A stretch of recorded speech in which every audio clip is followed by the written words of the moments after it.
कांग्रेस की दुष्ट सरकार जो है वो कहती है कि मैंने यहाँ पे 98% हिंदू मानसिकता को हराया है। हमारे मोदी जी जाते हैं तो बाहर मुसलमान देशों में भी मंदिर खोल के आ जाते हैं। तो उन्होंने माँ भारती के सपूत ने एक संकल्प लिया कि मैं भारत को विश्व की सबसे बड़ी अर्थव्यवस्था बनाऊंगा। और आप आज उन्होंने, नरेंद्र मोदी जी ने ना कि सिर्फ भारत में, मुसलमान देश में भी मंदिर खोल के रख दिया है। वो मुसलमान लोग भी उन्मुक्त हैं। देवी देवताओं के आशीर्वाद से वो लोग भी धन्य हो गए हैं। इतने भव्य मंदिर मुसलमान देशों में मोदी जी के लिए उन्होंने खोले हैं। लेकिन कांग्रेस की दुष्ट सरकार जो है वो कहती है कि मैंने यहाँ पे 98% हिंदू मानसिकता को हराया है, मैंने हिंदुत्व को हराया है। हिमाचल प्रदेश में ये सुखू जी का बयान रहता है। ऐसी नीच बातें वो यहाँ पे रहकर करते हैं। और हमारे मोदी जी जाते हैं तो बाहर मुसलमान देशों में भी मंदिर खोल के आ जाते हैं। ये माँ भारती का ऐसा एक महान सपूत है। न जाने कितनी सदियों में ऐसे महान चरित्र हमें मिलते हैं। और अवश्य ही वो इस देश का, यहाँ की बेटियों का, गरीबों का उद्धार करने आया है।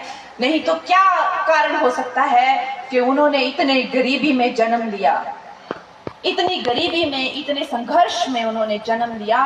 और जब उन्होंने गरीबी और संघर्ष देखी तो पूरे देश में जगह जगह भटक कर उन्होंने देखा कि मेरी माताओं को जाने के लिए शौचालय नहीं है, मेरी माताएं खाना क्या बनाए लकड़ी ढूंढती रहती हैं।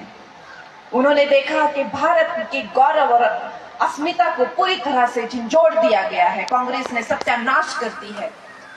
तो उन्होंने, माँ भारती के सपूत ने एक संकल्प लिया कि मैं भारत को विश्व की सबसे बड़ी अर्थव्यवस्था बनाऊंगा। और आप मानेंगे कि इतने सारे क्षेत्रीय युद्ध होते हुए भी एक तरह से जो पूरा माहौल है, सब कह रहे हैं कि एक ना तरीके से वर्ल्ड वॉर 3 टाइप का एक इनिशियल माहौल बना हुआ है। कोविड के जैसे इतनी बड़ी महामारी आती है और वो हमारी अर्थव्यवस्था को, कहां तो लोग मजाक उड़ाया करते थे, कहां तो लोग क्या क्या बोलते थे, हमें 11वें नंबर से 5वें नंबर पे ले आते हैं। और अब कह रहे हैं कि इस टर्म के अंत तक तीसरे नंबर पर जब आएंगे तो पहले तो अमेरिका, फिर चाइना और तीसरा हो जाएगा भारत। और फिर वो कह रहे हैं कि अगला उनका संकल्प है कि भारत, चाइना और अमेरिका को छोड़ के 47 में नंबर 1 अर्थव्यवस्था बनेगी। और ये इस माँ भारती के महान सपूत का संकल्प है हमारे देश के लिए। और मेरे भाई बहनों, मेरी माताओं, मैं आपसे ये कहना चाहती हूँ कि हम उनकी इस महान सेना का ही एक हिस्सा है। और हमारे लिए इससे बड़ी गौरव की और क्या बात हो सकती है कि हमने ये बदलता हुआ दौर देखा और भारत का जो परचम लहराना था उसमें हमारा भी एक हिस्सा है। मैं तो कहती हूँ कि मैं तो अपनी तुलना राम सेतु की उस छोटी सी गिलहरी से करती हूँ। हर एक के अपने अपने सहयोग होता है, हर एक का अपना अपना कर्म होता है। लेकिन अगर हम कुछ भी कर जाएं देश के लिए तो एक जन्म हमारा सफल हो जाएगा।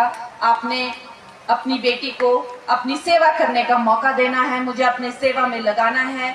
और मैं ये सोचती हूँ कि अब तक मैं अपने लिए जी, अपने लिए मैंने सब कुछ किया और उस जिंदगी में मुझे इतना सुख नहीं मिला दोस्तों, जितना सुख मुझे आपकी सेवा में लीन होकर मिलेगा और अपने क्षेत्र के लिए, अपने देश के लिए कुछ करने के लिए मिलेगा। ये मौका मुझे देना है और अपने काम में मुझे लगाना है। जय हिंद।